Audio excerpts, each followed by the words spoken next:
आज का टॉपिक है थिंकिंग। थिंकिंग की परिभाषा एवं स्वरूप, definition and nature of thinking. Thinking एक ऐसी मानसिक प्रक्रिया है जो सभी प्राणियों में होती है। इसे मनोवैज्ञानिकों ने भिन्न भिन्न ढंग से परिभाषित किया है। कुछ लोगों ने इसे वातावरण से मिलने वाली सूचनाओं का मानसिक जोड़ तोड़ बतलाया है, तो कुछ लोगों ने इसे एक ऐसी मध्यस्थ प्रक्रिया माना है जो किसी समस्या तथा उसके समाधान के मध्य या बीच में होती है। चिंतन चाहे जिस तरह का भी मानसिक प्रक्रिया क्यों न हो, इतना तो स्पष्ट है कि इसे सीधे नहीं देखा जा सकता और इसके बारे में हम व्यवहारों के आधार पर परोक्ष रूप से जान पाते हैं।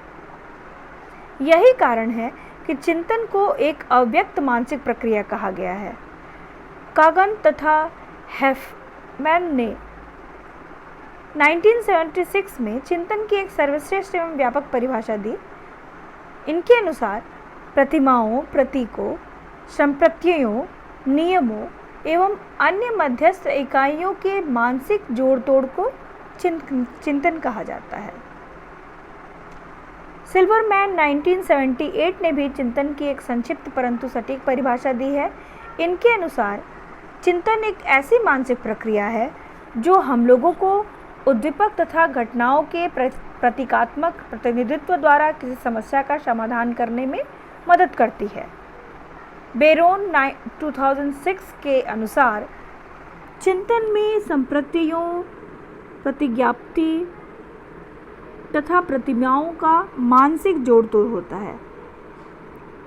इन परिभाषाओं का विश्लेषण करने पे हमें चिंतन प्रक्रिया के बारे में कुछ ठोस तथ्य प्राप्त होते हैं जो निम्नांकित हैं।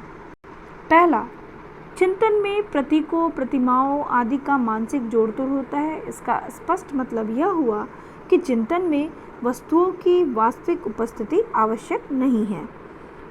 पूर्व ज्ञान के आधार पर हम उन वस्तुओं का कुछ प्रतीक मन में बना लेते हैं और उसी के आधार पर चिंतन की प्रक्रिया होती है। चूँकि चिंतन में मानसिक जोड़ तोड़ होता है जिसे बाहर से देखा नहीं जा सकता, अतः चिंतन एक प्रकार का अप्रकट व्यवहार है। दूसरा पॉइंट है, चिंतन एक मध्यस्थ प्रक्रिया होती है। इसका मतलब यह हुआ कि चिंतन एक ऐसी प्रक्रिया है जो उद्दीपक तथा उसके प्रति की गई सही अनुक्रिया के बीच में होने वाली प्रक्रिया होती है। इससे स्पष्ट है कि चिंतन की प्रक्रिया में किसी न किसी समस्या का समाधान होता है।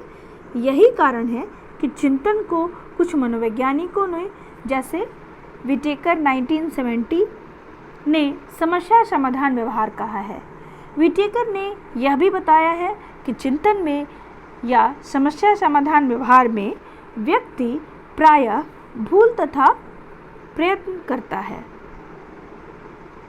ऊपर वर्णन किए गए तथ्यों से चिंतन के स्वरूप की एक झलक तो अवश्य मिल जाती है, परंतु इसके स्वरूप के बारे में विस्तृत रूप से जानने के लिए हमें उन निष्कर्षों पर ध्यान देना होगा जिसे हम्फ्रे 1963 ने चिंतन पर व्यक्त किए गए अनेकों मनोवैज्ञानिकों के विचारों का विश्लेषण करके बतलाया था। हम्फ्रे ने चिंतन के स्वरूप के बारे में निम्नांकित तथ्यों को हमारे सामने रखा है। पहला है, चिंतन प्रक्रिया की शुरुआत उस समय होती है जब मनुष्य या पशु के सामने कोई ऐसी समस्या आती है जिसका समाधान वह करना चाहता है। समस्या से तात्पर्य एक ऐसी परिस्थिति या घटना से होता है जिसमें जीव, पशु या मनुष्य को लक्ष्य तक पहुंचने का रास्ता नहीं दिखाई पड़ता है।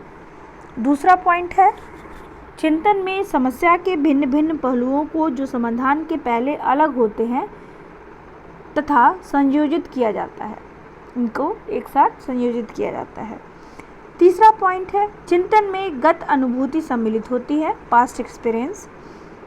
लेकिन व्यक्ति वास्तव में गत अनुभूति का उपयोग चिंतन में किस प्रकार करता है, इसे मनोवैज्ञानिक सही ढंग से पता अभी तक नहीं लगा पाए हैं।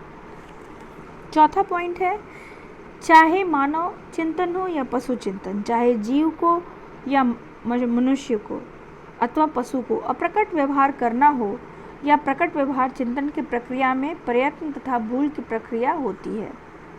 Trial and error. ठीक है, प्रत्येक चिंतन का उद्देश्य किसी समस्या को सुलझाना होता है। सामान्यतः एक ही बार के प्रयास में समस्या सुलझ नहीं जाती है, इसके लिए कुछ अभ्यास करना होता है, इसमें त्रुटियां होती हैं। दूसरे शब्दों में, जब हम किसी समस्या का समाधान करते हैं तो मन में बहुत तरह की अनुक्रियाएं एक एक करके आती हैं। इसमें गलत अनुक्रियाओं को हम छोड़ते हैं तथा सही अनुक्रिया को हम दोहराते हैं। किसी समस्या के समाधान में गलत अनुक्रिया को छोड़ते जाना तथा सही अनुक्रिया को दोहराते जाना प्रयत्न एवं भूल के उदाहरण हैं। 5वां पॉइंट है चिंतन में अभिप्रेरण। इसमें विशेष इसका महत्व होता है। सच्चाई यह है कि चिंतन में व्यक्ति का व्यवहार एक निश्चित उद्देश्य की ओर होता है। यही कारण है कि विटेकर 1970 ने कहा है कि सभी चिंतन लक्ष्य निर्देशित होते हैं। All thinking is goal directed.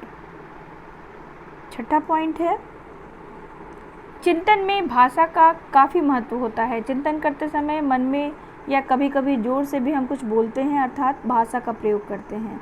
यही कारण है कि मनोवैज्ञानिकों ने चिंतन को एक प्रकार का आंतरिक संभाषण कहा है। 8वां पॉइंट है चिंतन में भाषा के अलावा प्रतीक का भी उपयोग काफ़ी होता है। अनेक प्रयोगों से यह स्पष्ट हो गया है कि चिंतन में दृष्टि प्रतिमा तथा श्रवण प्रतिमा अन्य दूसरे तरह की प्रतिमाओं की अपेक्षा अधिक होते हैं। हम्फ्रे 1963 द्वारा प्रस्तुत किए गए उपयुक्त तथ्यों से चिंतन के स्वरूप का प्रत्येक पहलू स्पष्ट हो जाता है।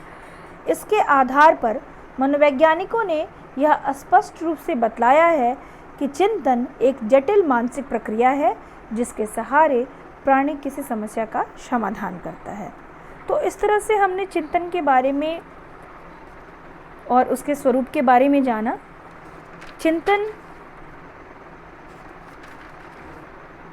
एक ऐसी मानसिक प्रक्रिया है जो सभी प्राणियों में होती है और ये एक अप्रकट मानसिक प्रक्रिया है जिसको व्यक्ति प्रकट नहीं कर पाता, और इसे भिन्न भिन्न मनोवैज्ञानिकों ने अपने अपने रूप से परिभाषित किया है, जिन परिभाषाओं का जिक्र हमने इसमें किया और हमने अपने चिंतन के विषय में और उनके डेफिनेशन और नेचर के विषय में जानकारी प्राप्त की। Thank you.